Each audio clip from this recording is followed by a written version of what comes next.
दोस्तों, कभी सोचा है अकेलेपन की भी एक कहानी होती है। और ये कहानी एक ऐसे लड़के की है जो अपने घर में अकेला था, लेकिन उसके सपने पूरी दुनिया से बड़े थे। उसका नाम था रोहन। रोहन ना भाई बहनों के शोर में बड़ा हुआ, ना दोस्तों की भीड़ में। उसके पास सिर्फ माँ बाप और उसकी खामोशी थी।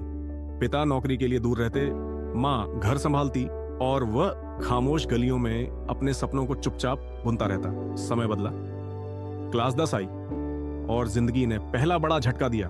पिता की नौकरी चली गई, घर का खर्च लड़खड़ाने लगा, मां की तबीयत भी बिगड़ने लगी। उस दिन रोहन ने पहली बार अपने आप से कहा, अब मुझे ही घर का सहारा बनना है।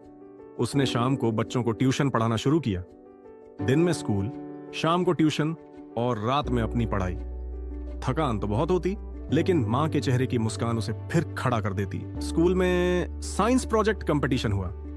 बाकी बच्चों के पास पैसे थे, महंगे टूल्स थे, लेकिन रोहन के पास सिर्फ जुगाड़ और जुनून था। पंखे का मोटर, टूटी हुई बैटरी और घंटों की मेहनत से उसने बना दिया एक छोटा सा सोलर पंखा।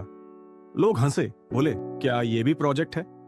लेकिन जब रिजल्ट आया तो वही पंखा फर्स्ट प्राइज जीत चुका था और उसके हाथ में थे 5,000 रुपये। ये सिर्फ इनाम नहीं था, ये था पहला सबूत कि मेहनत कभी हार नहीं मानती। 12वीं के बाद कॉलेज जाना था, लेकिन पैसे नहीं थे।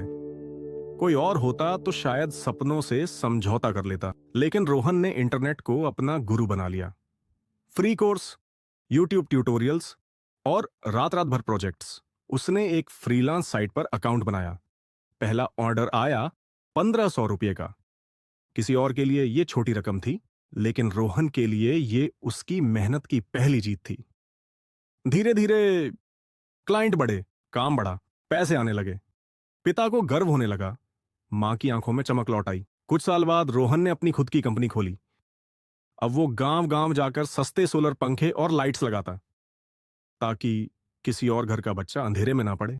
आज रोहन सिर्फ अपने मां बाप का सहारा नहीं, बल्कि अपने कस्बे के सैकड़ों युवाओं की प्रेरणा है।